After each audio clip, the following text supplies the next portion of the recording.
So what up guys, this is Ayan TV and welcome to my channel. Sa video ito guys, magkakabit tayo ng power relay sa ating Badja City 150. So applicable din ito siya, yung tutorial natin ngayon sa Badja City 125 at City 100 kasi halos same lang naman sila ng wirings. So yung power relay na gagamitin natin is 12 volts 80 ampere. Kadalasan itong ginagamit sa busina at headlight. At syempre, mas maganda kung ang bibilihin yung power relay is meron ng kasamang socket para hindi tayo mahirapan magkunik-kunik ng mga wirings.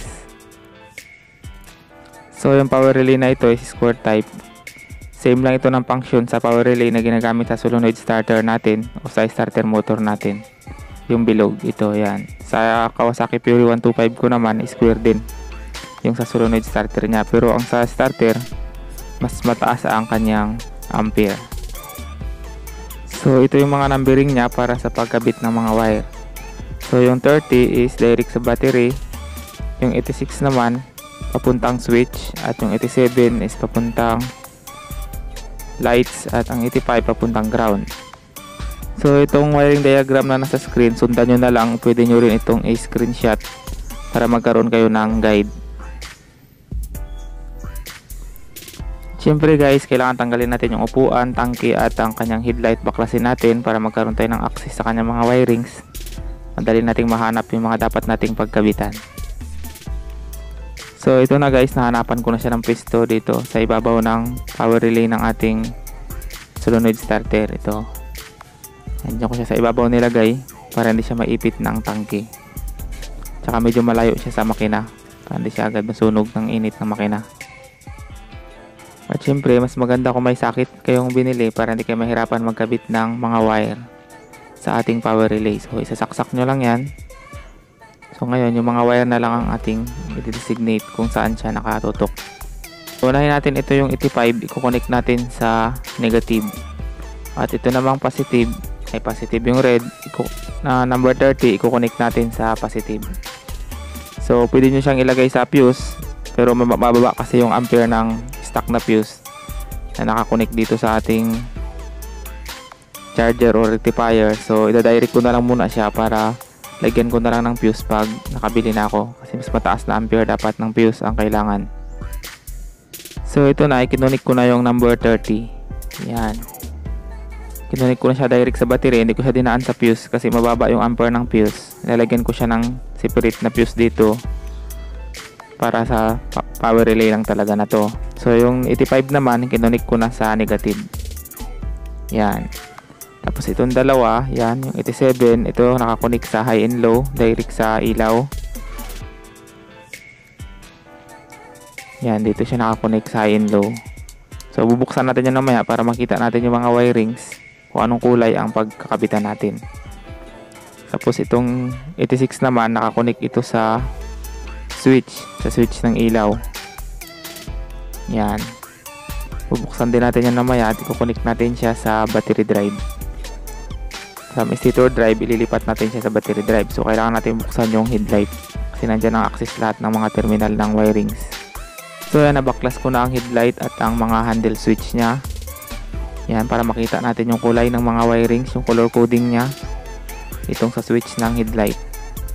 So ayan, yung kulay nya is red, white, stripe na white, at saka yung yellow.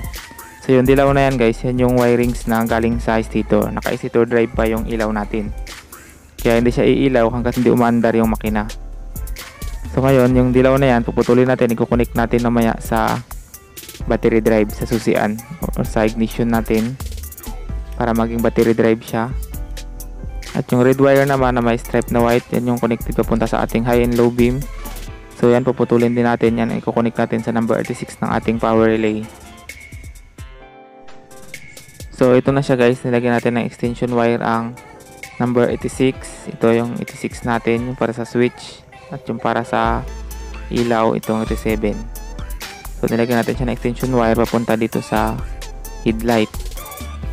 So dahil parehas ng kulay yung wire ko, wala ko ibang wire. So nilagyan ko na lang ng tanda yung isa, yung para sa 87, para sa high and low beam natin, kadirect sa ilaw. At ito namang isa is para sa 86, para sa switch ng ating ilaw. So ang purpose na kailangan natin baklasin ng handle switch para natin magkamali ng color coding ng wire na kailangan natin putulin. So para hindi pa ulit-ulit at hindi masira ang ating mga wirings. So ito na. Yung dilaw, yung illumination niya galing sa stator, lilipat natin sa battery drive. Sa brown wire, yan. Tapos yung red na may stripe na white, yan i-connect natin sa power relay natin doon sa number 86 sa switch. Yan dyan sa dilaw. Tapos ito namang sa 87 natin, galing sa power relay natin, i-connect natin dito sa high and low beam natin.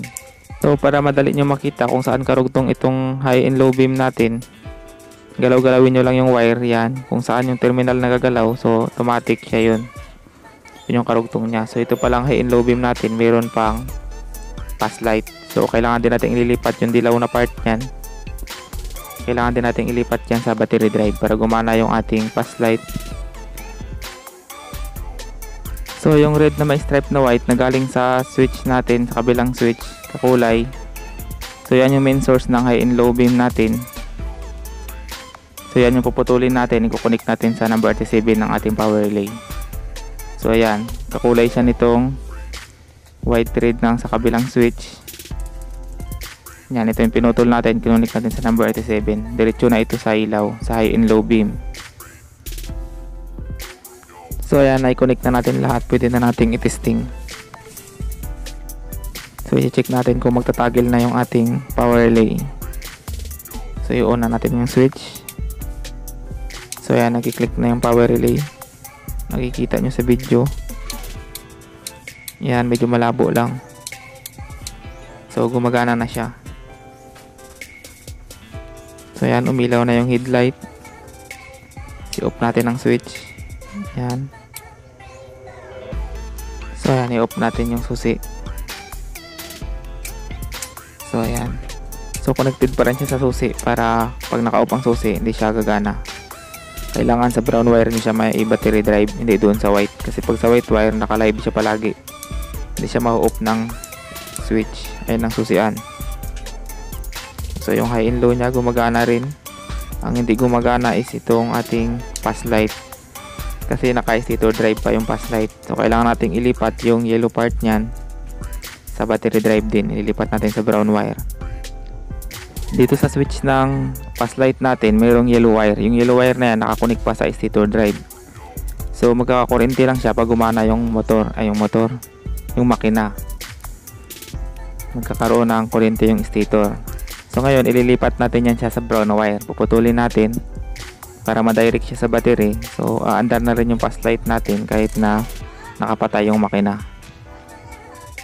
So ayan yung dilaw na yan dyan sa may terminal. Yan, connected yan siya dito. So yan yung puputulin natin. So ito guys, na-connect ko na rin siya sa brown wire. So battery drive na rin yung ating pass light. Yan sa brown wire sa may susian. So ayan, gumagana na siya. Meron na tayong pass light.